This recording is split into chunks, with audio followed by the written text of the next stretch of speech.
America ने शाम के साथ अपने ताल्लुकात को एक नए मोड़ पर डालने के लिए 13 साल से जारी इक़्तिसादी पाबंदियां बाज़ाब्ता तौर पर ख़त्म कर दी हैं, जो दोनों ममालिक के दरमियान सफारती बहाली की जानिब एक तारीखी कदम करार दिया जा रहा है।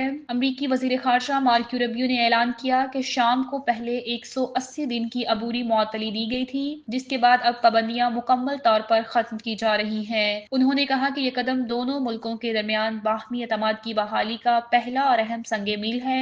अमरीकी वज़ीर ख़ज़ाना ने कहा कि हम चाहते हैं कि शाम एक मुस्तक़िम, खुशहाल और खुद मुख्तार मुल्क बने। हमारी पॉलिसी का मकसद शामी अवाम को तरक्की, अमन, इस्तेहकाम की राह पर गामज़न करना है। ये फैसला सदर डोनाल्ड ट्रंप के हालिया दौरा सऊदी अरब के दौरान रियाद में सरमायाकारी फोरम के मौका पर किया गया, जहां उन्होंने सऊदी वली-ए-अहद शहजादा मोहम्मद बिन सलमान से मुलाकात के बाद इस इक़दाम का ऐलान किया। सदर ट्रंप ने कहा कि हम शाम की नई हुकूमत के साथ ताल्लुकात को मामूल पर लाना चाहते हैं। पाबंदियां उठाकर हम एक नई शुरुआत की बुनियाद रख रहे हैं।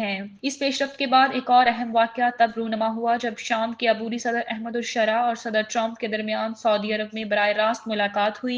ये 25 साल बाद अमेरिका और शाम के सरबराहान की पहली बिलमुशाफ़ा मुलाकात थी, जो खित्ते में मुमकिन सियासी तब्दीलियों का पेशखैमा तस्वुर की जा रही है।